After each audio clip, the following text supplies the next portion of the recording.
are now recording. And let me get the link to the source sheet.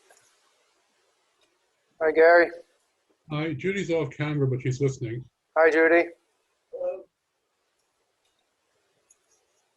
Okay, give it 1 or 2 more minutes. So there were no issues with the link this week. That's good. Hook right up. No issues from the people who are here. With the people that are here. And I haven't heard from the people that are not here, so we'll take that as a good sign.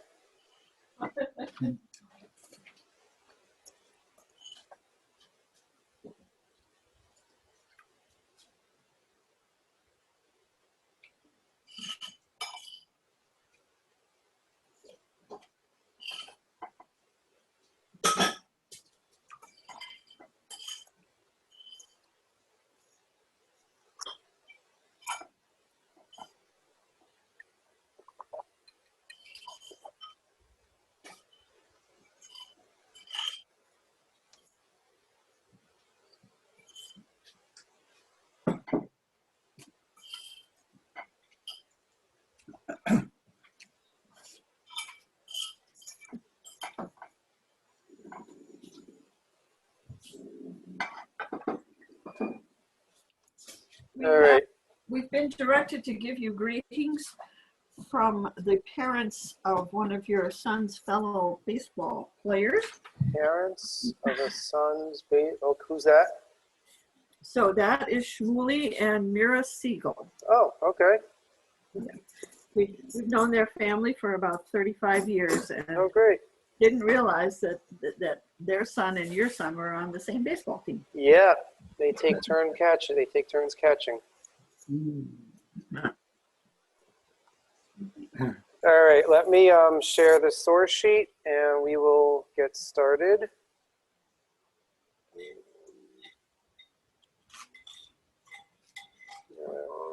Nope, that's not the one I wanted to share. Can you see that? We have it printed. Okay, Gary, can you see it? Yes. Okay. This is the one that's moving now? Is it moving now, Gary? No. No. I'm sharing the wrong one.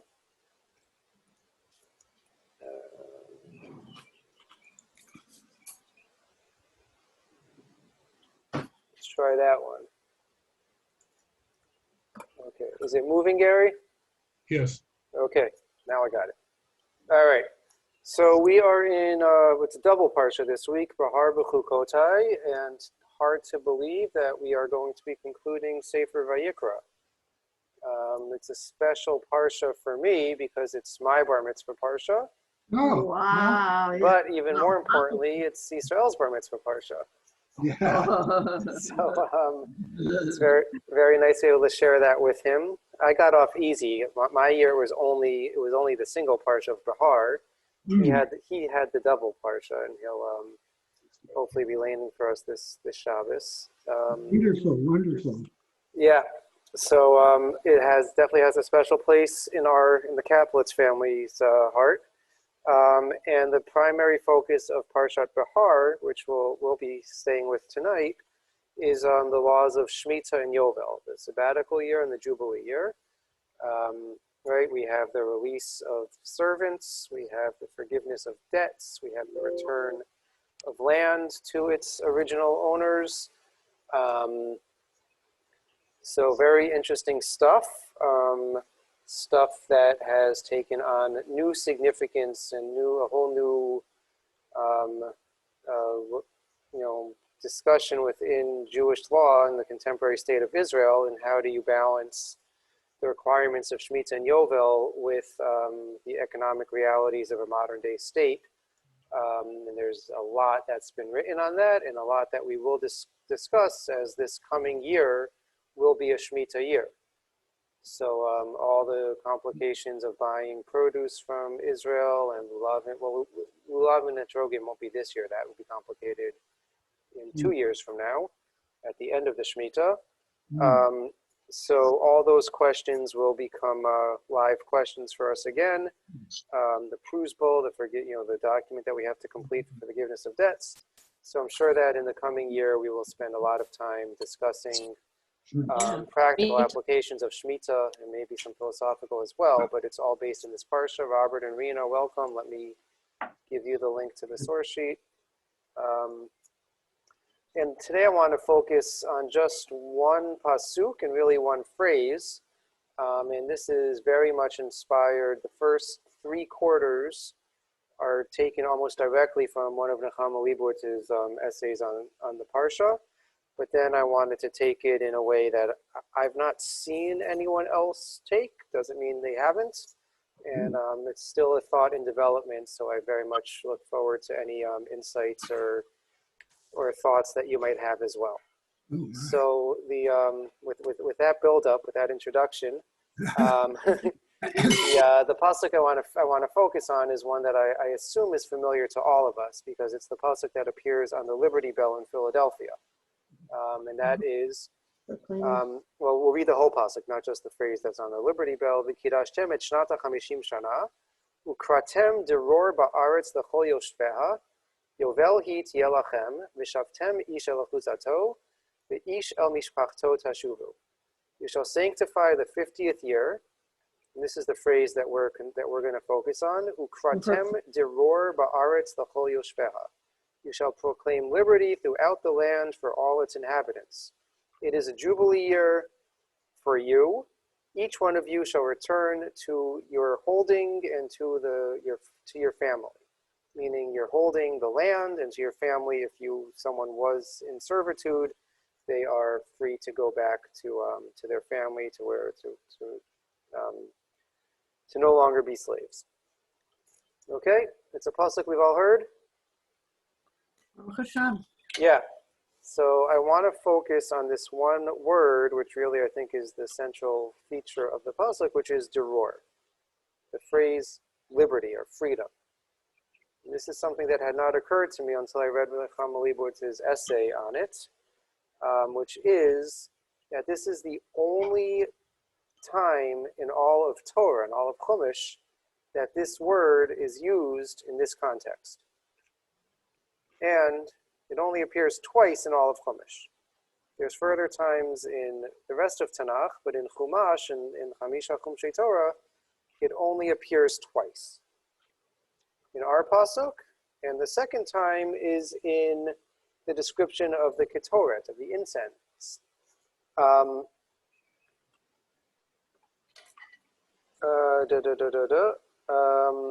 Source number 3.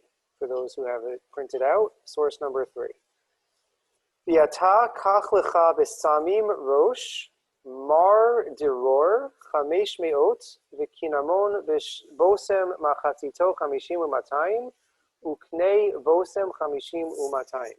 So in telling Moshe and Aaron the recipe for creating the ketoret, you're told take choice spices, 500 weight of solidified myrrh, half as much, 250 of fragrant cinnamon, and 250 of aromatic cane. Okay, but we have the phrase mar diror, which is translated here as solidified myrrh, and that's the only other time in Chumash that our phrase diror appears. So what on earth, how does the word that means liberty and freedom in our parsha, what does that have to do with creating the ketoret? A recipe for a spice mixture. Any initial thoughts? Anyone want to venture a guess or a theory? I'm going to run for my Rav Hirsch etymological dictionary. Okay, that's a good place to look.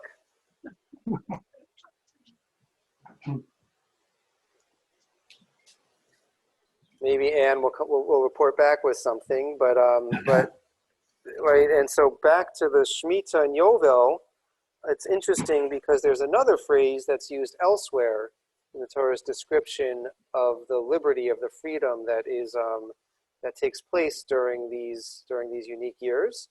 And that is chofesh, right? Chofesh, which means in a modern Hebrew we translate as freedom, right? So for example, in source number 2, from Shmot Kaf Aleph, Ela Mishpatim Asher Tasim Lifnehem, right, beginning of Parshat Mishpatim, which we read a few months ago.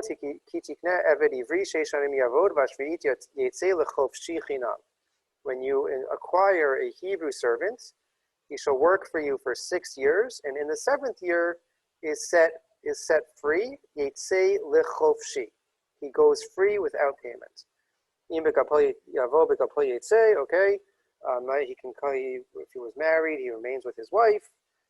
But there we have the use of the phrase chovshi, right? Similarly in Devarim Tet Vav, in Devarim chapter 15, Kimacher lecha achicha ha'ivri or ha'ivriya v'avdecha sheish shanim v'ashana hashvi'it tishlachenu chovshi me'imach. If your brother Hebrew is sold to you to slavery, or a female Hebrew, for 6 years, they shall serve you for 6 years, and in the 7th year, send them away free. And when you send them again, chofshi, when you set them free, do not send them empty-handed.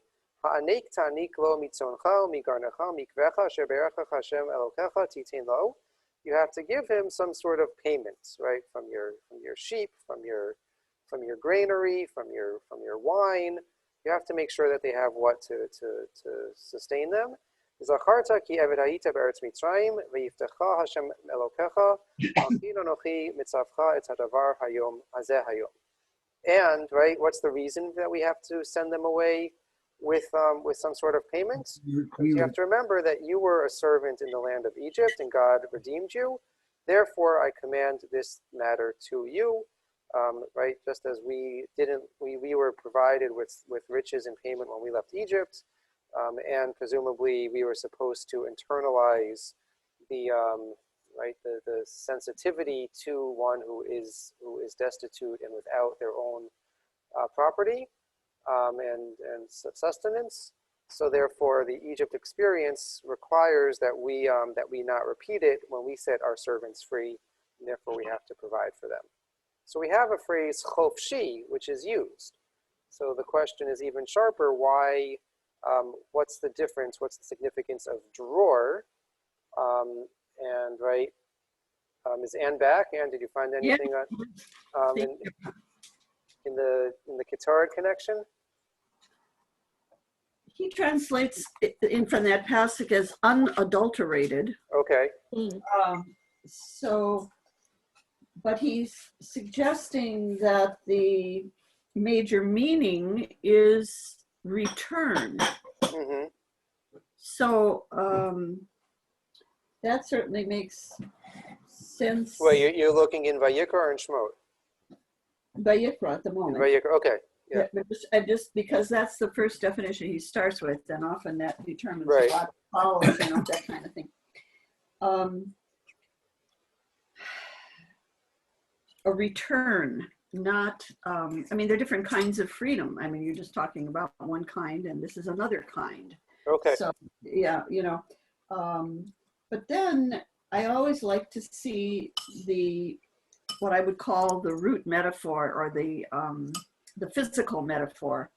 And he translates it as a burr, a thorn that holds back, which is really interesting. And then the unadulterated, that's from Bereshit 3:18. And 3 is the one in Shmos, the unadulterated spice. Okay. Why that would be, I still don't quite understand, but I don't know that much about myrrh to know. Yeah, I have to confess, neither do I. Okay. But we'll very much to learn more about it. maybe we'll come to some better understanding. I hope, or at least we'll have a good question to carry with us through the rest of the week and reading of the parsha.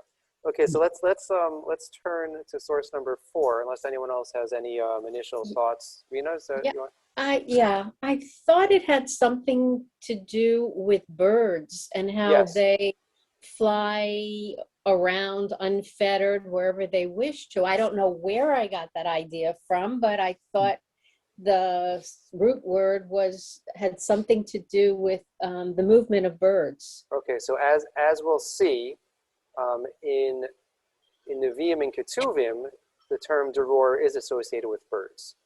Okay, I have another question. Yeah. As far as the so-called indentured servitude, Mhm. I thought that an Evet Ivri didn't necessarily serve for 6 years. It would have to do with when they became indentured relative to when Shemitah was. Right. Like if it was in the third year, they would only serve 3 years. That is correct. That is It is correct. okay. Okay. Yes. It isn't necessarily Well, at yes and 6 no, or, because of an Evet Ivri at a Shemitah year can elect to stay with their master, right? They okay. can, right? The ceremony of piercing their ears, Yeah, well, and but there's that option is not an option when it comes to the Yovel year. So but you're correct that the simplest application is that it's whenever they go into servitude, it would be cut off at the next Shemitah year. If they go into servitude in year 5, then they'll only be slaves for 1 or 2 years. historically here in the early Americas, didn't an indentured servant work for 7 years before they were set free, or did they work for 6? Rob, do you know? Okay. I Okay. don't know I anything don't know. about that. I don't know. All right. All Can I right. just add that Ralph Hirsch defines, his 5th definition is a swallow, the bird. Yes. Oh, The Yeah. So swallow. we're gonna get there. And it's from Tehillim. Right. Tehillim and Mishlei. 84:4. Okay. So to start our exploration, we're going to turn to the Ramban from Sefer Shmot. So he's commenting on the Ketoret. Okay, and it's part of a much longer comment, but I just pulled out the relevant passage for us. Right. So he's commenting on the phrase mar deror, the solidified myrrh, which was part of the Ketoret recipe. Itachin ki lashon deror b'chol makom nikiyut. So he says this phrase deror means nikiyut. If I say the phrase nikiyut or naki, what does that mean? clean, pure. Clean. Right, that's how we translate it as clean. Right, the translation here has it as exemption. I'm not sure where that exemption comes from. I guess free of any guilt or blame, maybe. V'chein ukratem dror ba'aretz l'chol yoshveha. Right, so and that's how it makes sense that the same word to describe our spice is also used to describe the liberty to the inhabitants of the land during the Yovel year. Sheyukol ba'alei haaretz nikiyim me'avdut. All landowners or all residents of the land are clean, free, exempt from servitude. Umikol shibud begufam uve'artzotam. Right, they cannot not be held slave of their body or of their land. Kilashon ubal hashor naki, as we find in the Torah's description of an ox that gores someone else, right? If it's the first time that this ox has attacked anyone, and it wasn't already established as being a dangerous or a wild animal, so then the Torah tells us bal hashor naki. The owner is clean, is free of any blame. So that's, again, I'm not sure I totally get how that translates back to the spice, but the Ramban says it means clean, or I guess without any other blemish, or I guess is what he's trying to say. That it's There are stories about how the myrrh goes ahead and helps with the cleansing of the Ketoret. I mean, Aharon running through with the Ketoret in the community to stop the plague is a way of removing guilt. And there's all this question of why is there that second reading about the Ketoret, in the morning service near the end of the service. It's in order to remove any of the defects, that lapse of attention, whatever else that might have happened during the prayer service. So, but myrrh itself has, our little group is studying these things a little bit. So the myrrh has a very strong fragrance. And the, I mean, you said you don't know anything about the myrrh. well, not chemically what it means, unadulterated. Okay. But the myrrh, what the exact function of the myrrh is and all that, that's one of the things we're working on right now too. But one could understand how the ma'ale ashan, the substance that was put in there in order to be sure that the incense went up. So it is returning to its home, you know, in that sense. The incense is a way of saying, aha, you know, it's going up. But what the myrrh would have to do with that, I don't know. But I just thought that might fit in there somewhere too. All right, interesting. So I have two sources from two rabbis I had never heard of previously. And both are brought by Nechama Leibowitz, and she is quite, among the many excellent things that she does, is she really does expose you to, you know, rabbis and commentaries that are not in the traditional or standard bibliography or, you know, bookshelf that are studied. And so the first is this Rabbi Abraham Bedursi, 13th century Provence, who was primarily seems a poet. I gave a link to his biography in Wikipedia. He authored this book, Chotam Tochnit, which it seems was a thesaurus. It's described as a book of biblical synonyms.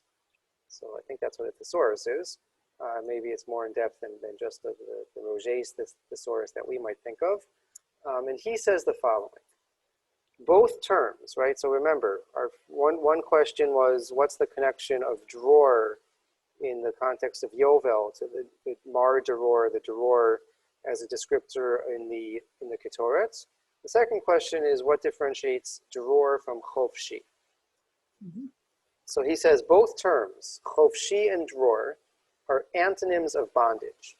Right? They both mean free, but dror surpasses the other in that it denotes clarity and purity, i.e. anything free of dross and corruption. And that's where the connection with the Ketoret comes. Okay, refined oil of pure myrrh, Mar Dror. According to Ibn Janach, another grammarian from around that time, it betokens that which is genuine, free of adulteration and forgery. Thus, the pure is called dror. And here's Rina's bird connections, as in even the sparrow has found a home and the swallow a nest for herself, or like a flying swallow. So the swallow is identified as a dror la'of. The dror being one of the richly pure birds. A further reference is where she may lay her young besides thy altar, since she is richly pure. Our sages comment, why is it called Sipor dror?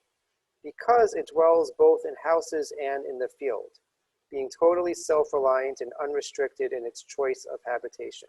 You know, that's what you were referencing, I believe. Thus, concerning the Yovel, the Torah states, you shall proclaim dror rather than chofesh. For chofesh implies a mere mitigation of serfdom, whereas dror signifies total abolition. Okay, The so word dror itself, a drawer has an etymological connection to dira, yes. to home, housing, and drawer yikra levenim bat. Right. The right to, it's freedom, but it's the right not to have to wander, the right to stay. Not to have, yeah. So that's actually the very next line that he writes, right? He quotes a Gemara in Rosh Hashanah. Rabbi Yehuda says, what is the meaning of dror? Freedom to dwell, dayara, the dayer, wherever one likes. Right? So only to the 6-year service is the term chofesh applied, being a qualified release, since the servant may stay on until the Yovel year, if his master carries out the ceremony of ear piercing. But the Yovel year release of the servants is proclaimed as dror. Henceforth, no bondsman can be retained by his master, and hence the choice of the term dror. Chofesh, likewise, okay, so that's his basic, right? Dror is a much higher form of freedom, right? And our connection to the Ketoret is it's an unadulterated freedom, just as the myrrh of the Ketoret is an unadulterated spice, right? It can't have any corruption, anything else mixed in with it. Okay, and the next figure that she quotes is this Rabbi Samson Wertheimer, who has a really fascinating biography, and I'll give you a link to that as well. So he was the chief rabbi in Austria-Hungary, and I'm not sure which country or kingdom it was during that time, but he also was a financier, and he financed the army. Very interesting person. And he also wrote a thesaurus, or a book on biblical synonyms. And he writes also, right, very similarly, Chofesh signifies the opposite of serfdom and labor, whereas Dror denotes liberty, the opposite of subservience to a master, i.e. an independent existence. In regard to Yovel, the Torah states, you shall proclaim Dror, which depicts the purpose of the Yovel year, i.e. the granting of personal liberty to all, over and above the freedom from serf labor, so that each man may be his own master. But the servant released Chofshi in the 7th year is relieved of the heavier burden of serf labor, and thus also from personal domination by a master. Okay, so they both agree. There might be some nuances that they don't quite see eye to eye on, but in the big picture, Dror is a much higher form of freedom, which means a total independence, right, an unadulterated freedom. Whereas, we might resort to kind of the distinction. I think it was Isaiah Berlin who first makes about freedom from versus freedom to. That the Chofshi might indicate freedom from servitude, freedom from oppression, whereas Dror may indicate freedom to be your true self, and to be, to realize your potential, or whatever it is that you're hoping to realize. And to bring it back to the Yovel, the Ramban in source number 7 tells us that the Lefidati, Lo kra'o hakatuv Yovel al hatikia rak al hadror. Right, the essential feature, the most crucial characteristic of the Yovel is not the shofar that sounded, but rather it is the dror. It is this freedom which is granted. Lo hiskir Hashem hazeh b'katuv harishon shamar v'havarta shofar trua v'alamar ukartem dror ba'arth yoshveh shukulam b'nei chorin lidor b'chol makom sheyirtzu. Right, that it's a total and absolute freedom. Adkan. Okay, so we have a working definition of what dror is, and we also, I think, can see how that definition might be applied to the Ketoret, which at first glance seems to have no connection at all to the liberty of Yovel. So, any questions or thoughts on that? It's fascinating. It's almost like a synonym for teshuvah. Yeah, so we'll come there at the end, but I wanted to just add one more layer to this, and that is if we'll skip number 8 and come back to Rav Kook at the end. But in source number 9, we have, and this is right, we're now putting on our Purim masks or costumes or hats or whatever metaphor you want to use for Purim. So the Gemara in Chulin says, Haman min haTorah minayin. Where is Haman alluded to in Chumash? And it quotes the pasuk at the beginning of Sefer Breshit, when after Adam and Chava eat from the tree of knowledge, from the Eitz Hadat, Hashem asks them, Hamin ha'etz asher tziviticha lo tochal achalta. Did you eat from the tree that I told you not to eat? Right? Hamin and Haman are the same spelling. So that's the biblical reference, allusion to Haman. Esther minator minayin. This one is probably most familiar to us. What's the biblical reference to Esther? And it looks like it got cut off. Oh no, Vanochi haser aster panai. Right? God says that during exile, that his face will be hidden from us. And look now, Mordechai min hator minayin. What's the biblical reference to Mordechai? Yichtiv mar diror. Our pasuk about the Ketoret, the unadulterated or the pure or the solid myrrh, right? Mitargaminan mira dechia. The Targum Onkelos, when it translates what this means, it says mara dechia, right? I don't even know what exactly the Aramaic means, but you put those words together and read it quickly, it sounds like Mordechai. So Mar Deror is the source of Mordechai. And now I wanted to think out loud with you, what does Mordechai and Purim have anything to do with what we've said about Deror? Because it's that key phrase, Mar Deror, that the Gemara is telling us is the reference to Mordechai, right? If we look in source number 10,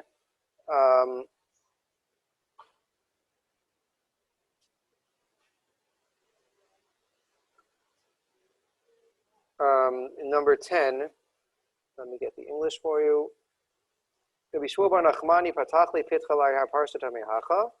so if anyone's ever learned the Gemara and Megillah, there's a whole section where they talk about how different rabbis would introduce the story of Purim by referencing other psukim in Tanakh. So this one rabbi, Shmuel Bar Nachmani, would introduce it with the following: Tachat hanatzutz ya'aleh berosh, v'tachat hasirpad ya'aleh hadas. The pasuk that we read during the Haftorah on fast days from Yeshayahu, instead of the thorn, the cypress shall come up. Instead of the nettle, shall the myrtle come up. Tachat Haman harasha she'atza atzmo avodah zarah.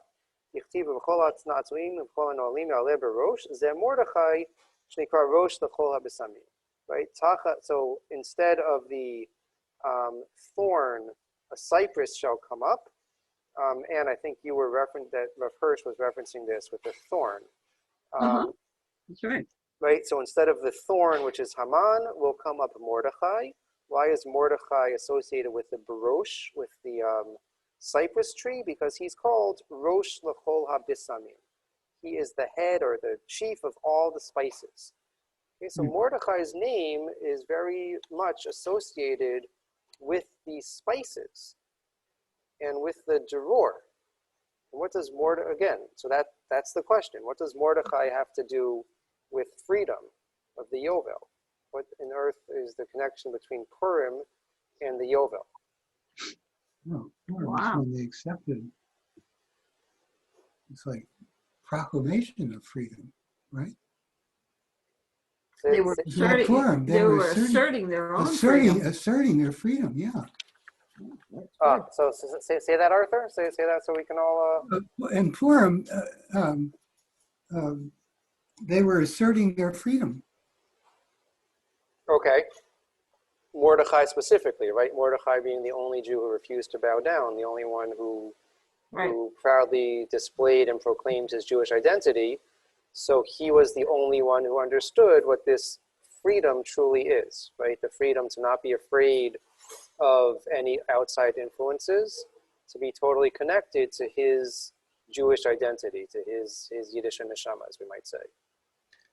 Actually, I think all Israel adorned themselves with freedom, the garment of freedom when they accepted the Torah first. Beautiful, beautiful. Robert, what were you saying? Mordechai insists on his right to hang out around the Beit HaNashim, to keep an eye out and near the entry to the palace complex.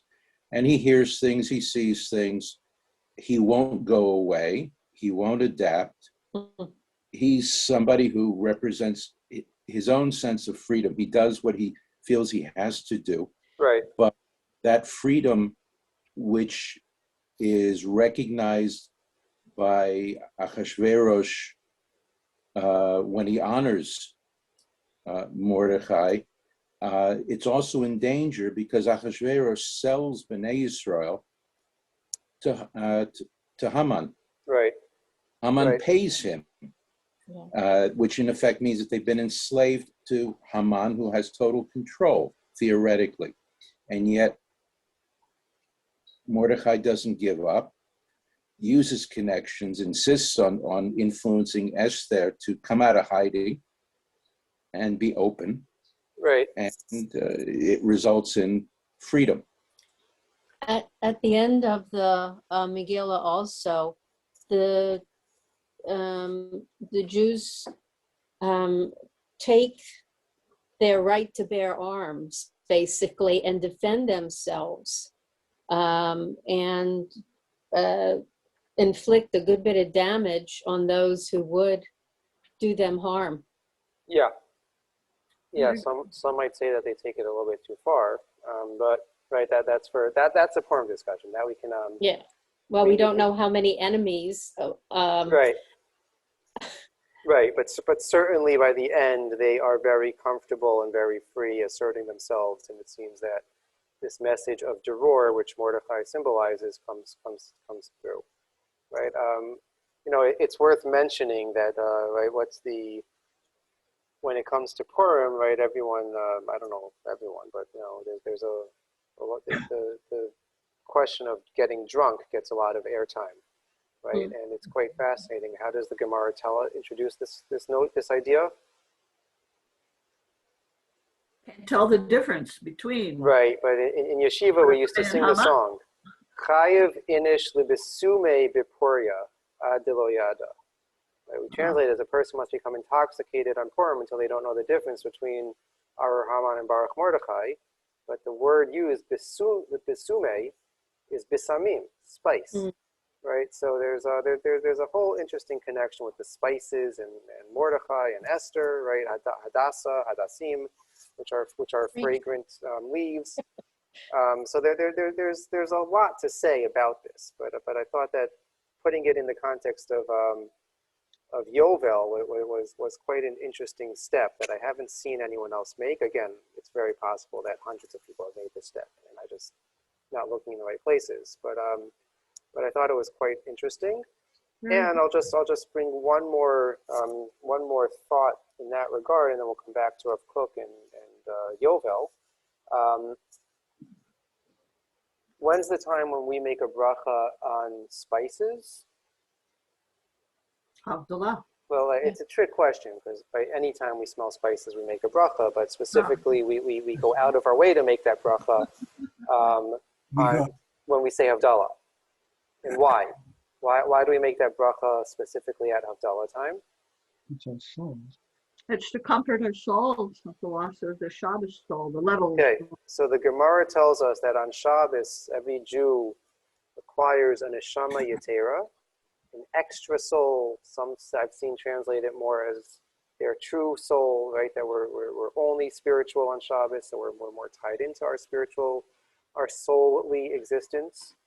And at the departure of Shabbos, we're pained at the departure of this neshama yetera. And so we smell the bisamim, we smell the fragrant spices as a way of calming down or giving some comfort to our body and our essence, which is distressed. All right, so the Mishnah Berurah in source number 12 tells us,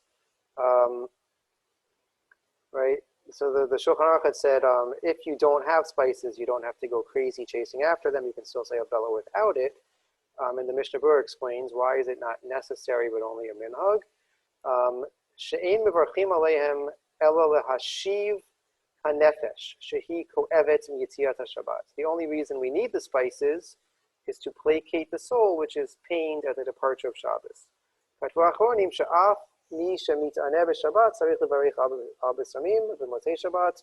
Okay. So it somehow brings calm to our neshama, to our soul, right? And the Gemara in Brachot asks, what's the source that we should say a bracha when we smell nice spices? And it gives the answer from Tehillim, the last parak of Tehillim, Shene'emar kol haneshama tehalelia, the entire soul, right? We translate it usually the entire body, but really the entire soul shall praise God. Ezu davar sheneshama nehenet mimenu ve'in haguf nehenet mimenu, heve'omer zeh hareach. What is something that the soul benefits from, but the body does not? The only thing that could be is smell. The sense of smell is unique to the soul and not the body. So smell and these spices are some way of us tapping in to our neshama, into our spiritual being, our spiritual existence. And with that, we can come back to Rav Kook, I think. You might tell me that I've totally made this up, but let's see what Rav Kook says about Yovel, and if this might tie into the Mordechai Purim Besamim detour that we just took.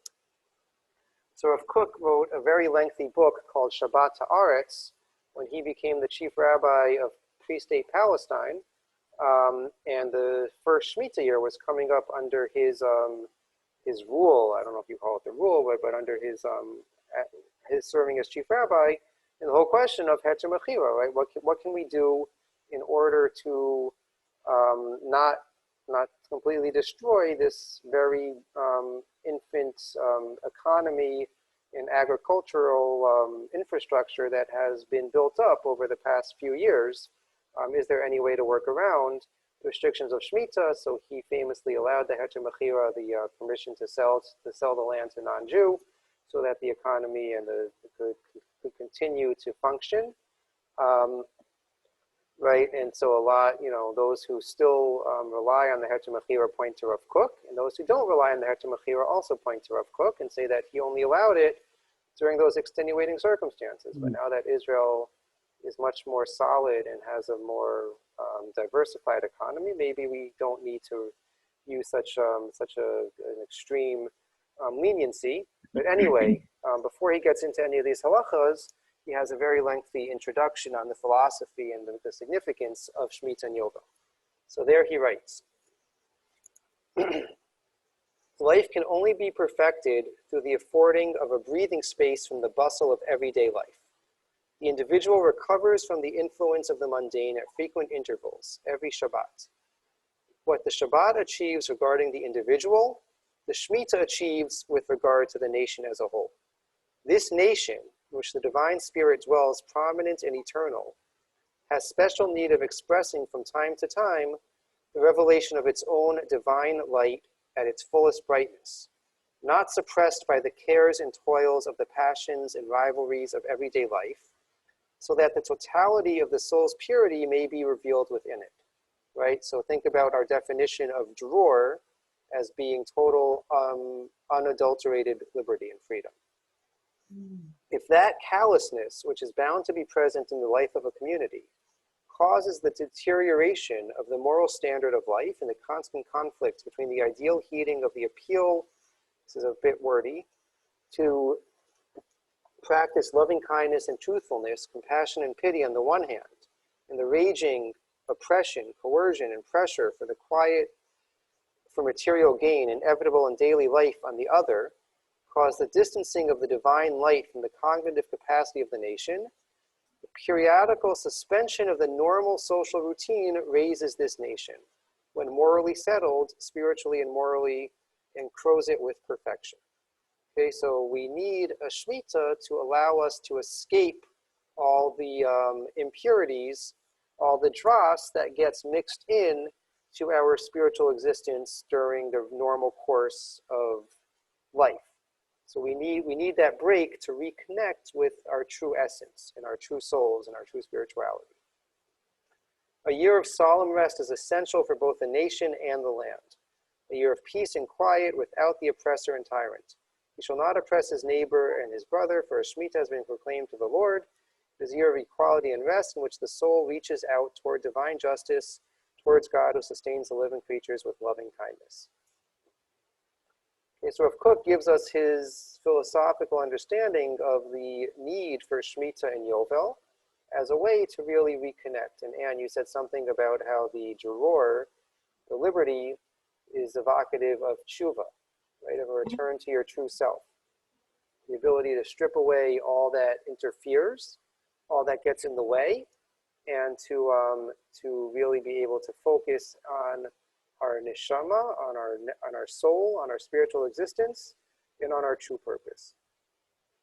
So I don't quite have all the dots pieced together, but I think that we have a picture of these three seemingly totally unconnected ideas. The idea of Yovel and the liberty of Yovel, the idea of the Ketoret, which has as one of its ingredients the Mar Devor, the pure or solid myrrh spice, and Mordechai, represented, right, Purim, and what Mordechai represents. And with that, we have a picture of, I think a much deeper, nuanced understanding of the drawer of the liberty that the Torah is calling on us to seek out and achieve during the Yovel year. Beautiful. Yeshua. Wow, lovely. Thank you. It's terrific. So, you Yeah. know, if you think it works, great. If you don't think it works, I'd love to hear why not, and maybe we can build a stronger case, or put this all together into something that's more coherent. But I think it's the Can I working of just something beautiful. expand a little on what Arthur was saying? The accepting of the Torah that happened for the people in the run-up to Purim. Once they received that letter from Esther, or perhaps in the process even before it, But the point was that they accepted the Torah without Har Sinai over their heads. They accepted it freely. Right. So that would be perhaps another way to work it. Oh, beautiful.